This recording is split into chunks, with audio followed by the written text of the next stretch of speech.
नमस्कार। आज बात करेंगे रामायण की एक ऐसी लड़ाई की जो सिर्फ हथियारों से नहीं बल्कि सितारों की चाल से लड़ी गई थी। ये कहानी है एक ऐसी साजिश की जिसमें खुद ब्रह्मांड को धोखा देने की कोशिश की गई। सोचिए, युद्ध का मैदान है, लक्ष्मण के सामने खड़ा है मेघनाद और वो गरज कर कहता है, मेरे पिता तो खुद सितारों को काबू करते हैं, तुम मुझे क्या हराओगे। उसका अहंकार देखिए, उसकी शक्ति से भी कहीं ज्यादा बड़ा था। उसे यकीन था कि उसे कोई छू भी नहीं सकता, क्योंकि उसका भाग्य उसके पिता रावण ने अपने काबू में जो कर लिया था। और जानते हैं, जैसे ही लड़ाई शुरू हुई, कुछ ऐसा हुआ जिसकी किसी ने कल्पना भी नहीं की थी। लक्ष्मण के वो दिव्यास्त्र जो देवताओं तक को झुकाने की ताकत रखते थे, वो मेघनाद तक पहुंचने से पहले ही हवा में गायब हो गए। पूरे युद्ध के मैदान में एक तरह की हताशा सी छा गई। हर एक शक्तिशाली बाण एक अनदेखी, एक अदृश्य दीवार से टकराकर बेकार हो रहा था। मतलब मेघनाद को कोई ऐसी ताकत बचा रही थी जिसे कोई देख तक नहीं पा रहा था। तो सवाल यही था कि आखिर कोई योद्धा दिव्यास्त्रों के सामने भी इनविंसिबल, मतलब अजेय कैसे हो सकता है? ये कौन सी ताकत थी मेघनाद के पास? कहां से आ रही थी ये शक्ति? इस पहेली का जवाब युद्ध के मैदान में था ही नहीं, वो तो छिपा था लंका के राजमहल में। तो चलिए अब कहानी को ले चलते हैं रावण की उस गुप्त साजिश की तरफ, जो मेघनाद की इस बेहिसाब ताकत का असली राज थी। अब इस प्लान को समझने के लिए हमें पहले नवग्रहों को समझना होगा। ये वो 9 दिव्य शक्तियां हैं जो ज्योतिष के हिसाब से हर इंसान का भाग्य तय करती हैं, और रावण ने इन्हीं शक्तियों को अपने वश में करने की ठान ली थी। रावण का प्लान बहुत ही ज्यादा शातिर था। देखिए उसने क्या किया। सबसे पहले पूजा के बहाने नवग्रहों को बुलाया, फिर भेंट वगैरह देकर उनका भरोसा जीता, और जैसे ही मौका मिला उन देवताओं को बंदी बना लिया, एक ही जगह पर स्थिर कर दिया। और ये सब क्यों? ताकि मेघनाद के लिए एक ऐसी कुंडली बनाई जा सके जो उसे अजेय बना दे। ये सिर्फ जबरदस्ती नहीं थी, ये ज्योतिष का एक बहुत ही कपटी इस्तेमाल था। रावण ने क्या किया, शनि ग्रह को मेघनाद की कुंडली के मृत्यु भाव में जाने से ही रोक दिया। मतलब उसने अपने बेटे की मौत की जो संभावना थी उसे ही ज्योतिष से मिटा दिया था। लेकिन रावण यहीं नहीं रुका।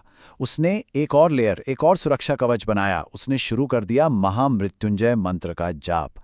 यह भगवान शिव का वो शक्तिशाली मंत्र है जो मौत से बचाता है। तो अब मेघनाद के पास दोहरी सुरक्षा थी, एक ज्योतिष की और दूसरी इस दिव्य मंत्र की। तो जब युद्ध में कुछ समझ नहीं आ रहा था, सब एक जगह आके रुक गया, तब इस गुत्थी को सुलझाने की जिम्मेदारी दी गई हनुमान जी को। उनको पता लगाना था कि मेघनाद की इस अजेय शक्ति के पीछे का सच आखिर है क्या। हनुमान जी चुपचाप लंका में दाखिल हुए, और तभी रावण के महल से आती एक बहुत ही शक्तिशाली मंत्र की आवाज ने उनका ध्यान अपनी तरफ खींचा। ये उनका पहला सुराग था कि असली खेल युद्ध के मैदान में नहीं, कहीं और ही चल रहा है। महल के अंदर का नजारा देखकर तो हनुमान जी भी चौंक गए। उन्होंने देखा कि 9 के 9 ग्रह देवता बेबस चुपचाप एक माया के बंधन में जकड़े हुए हैं, और हवा में एक नकली कुंडली तैर रही थी जिसमें रावण ने ग्रहों को अपनी मर्जी से फिट कर रखा था। ये कोई मामूली बात नहीं थी, ये एक तरह का ब्रह्मांडीय अपराध था। और बस यहीं से पूरी कहानी का रुख पलट जाता है। अब हनुमान जी रावण के इस पूरे के पूरे प्लान को तोड़ना शुरू करते हैं। तभी हनुमान जी को एक और बात पता चली। जो कुंडली में ग्रह दिख रहे थे वो तो सिर्फ एक प्रोजेक्शन, एक परछाई थी। असली देवता तो पास की एक सीढ़ी पर लगे रत्नों के अंदर कैद थे। रावण ने क्या कमाल का धोखा रचा था। अब जैसे ही नवग्रहों को आजाद किया गया, असर तुरंत हुआ। देखिए, एक तरफ था रावण का बनाया हुआ नकली भाग्य जहां मेघनाद अजेय था, और दूसरी तरफ जैसे ही देवता आजाद हुए उसका असली भाग्य सामने आ गया, जहां वो पूरी तरह से असुरक्षित था और उसकी हार तय थी। ग्रहों के आजाद होते ही ब्रह्मांड का जो संतुलन था वो वापस अपनी जगह पर आ गया। शनि ग्रह तुरंत अपनी सही जगह पर पहुंच गए, यानी मेघनाद के मृत्यु भाव में। और बस इस एक चाल ने रावण के पूरे प्लान की जड़ें हिला दी। पर एक आखिरी रुकावट अभी भी थी, रावण का वो महामृत्युंजय मंत्र जाप।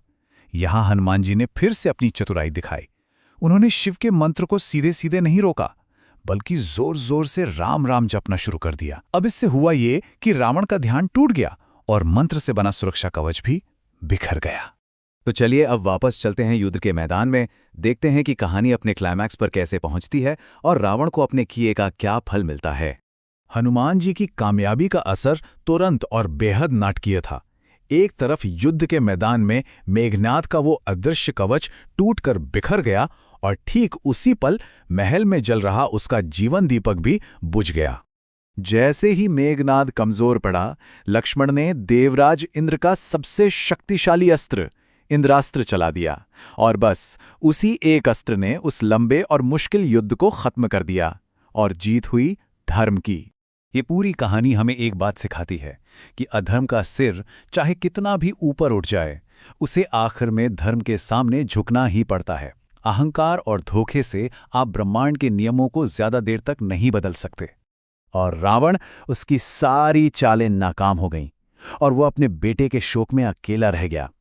ये एक ऐसी हार थी जो उसे किसी दुश्मन ने नहीं दी थी, बल्कि उसके अपने अहंकार ने दी थी। ये कहानी हमें एक बहुत गहरे सवाल के साथ छोड़ जाती है कि जब अहंकार तकदीर को बदलने की कोशिश करता है, तो आखिर में उसकी कीमत क्या चुकानी पड़ती है।